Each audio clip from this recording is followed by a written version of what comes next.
This quick video is to share some of the ways that I'm possibly a bit different than the next coach.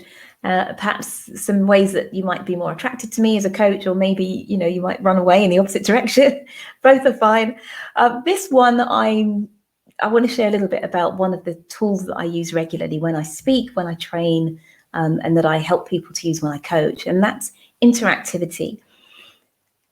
Now, I think the old school idea of somebody who's making a speech is very much about them and they're pontificating and sharing their ideas. But these days, people need something that's a little bit more engaging, because we're used to social media, we're used to everything being at at our fingertips, and we can switch off our attention pretty fast. And that's where interactivity comes from.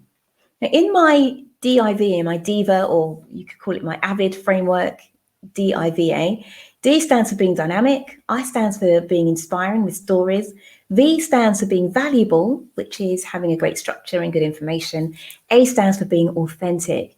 And the interactivity really falls under the D, the dynamic area, because it's a really great way of engaging people in your presentation or your talk, whatever it is. And also it's a fantastic way to get feedback from them in terms of how engaged they are in the presentation, if it's the right content for them. And it's also a fantastic way to take the heat off your shoulders for a bit. So the reason I started out being interactive and making sure there was interactivity every time I spoke, in particular if I'm running a corporate session or doing even a keynote or a virtual session, I started doing that because I didn't want to be to have the pressure of the entire presentation landing on my shoulders. I wanted to be in partnership with the audience. And so I thought, well, if I add some exercises every few minutes or every 10, 15 minutes, then people are getting involved, they're getting to chat, they're enjoying the content, they're actually applying it to themselves in the room, which means that their transformation is more likely to happen, because if you start with me in the room, then you've actually created a bit of momentum and you're more likely to carry on when you get home or when you get back to the office. So I started doing this really partly as a way to engage individuals, but partly as a way to kind of just have a few little breaks during my talks and presentations. And I found that I was being rebooked and people were giving me really great feedback reviews, I guess, because of that interactivity. So the thing that I was doing to, for one reason, actually ended up really helping me for other reasons as well. And so I ended up getting, as I say, getting rebooked a lot more. It became a part and parcel of the way that I present. And people were always saying, oh, wow, that was so engaging. And I'm thinking, well, hold on, it's only because you got to speak to your partner or you worked in groups. But hey, it worked. So even when I'm doing a keynote speech, I will typically have some interactivity in there because people enjoy it. People like to talk about themselves. People like to get involved. People like to apply things to their situation rather than having to just listen and then wait until they've left the room before they can actually act on what they've just learned.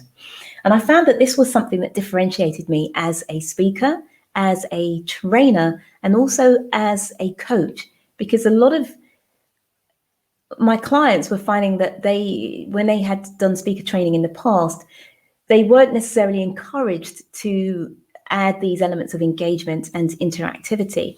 And they found that it really helped them to put together more engaging speeches, to have more fun with it, and also to obviously get that sort of constant feedback from their audiences. So if you think that interactivity might be for you in your presentations, or if you're perhaps looking for a speaker and you want a really engaging session where people are really involved and they walk out saying, wow, that was so engaging, that was amazing. Or they walk out from even a virtual session saying, wow, I really got involved. I felt like I really belonged. I got to share my opinion multiple times. That really worked for me. Then perhaps I'm the speaker for you.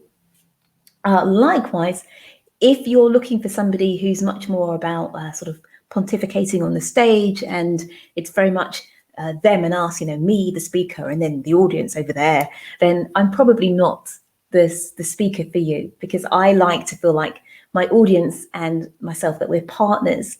We're partners in the success of this presentation, this keynote, this virtual talk.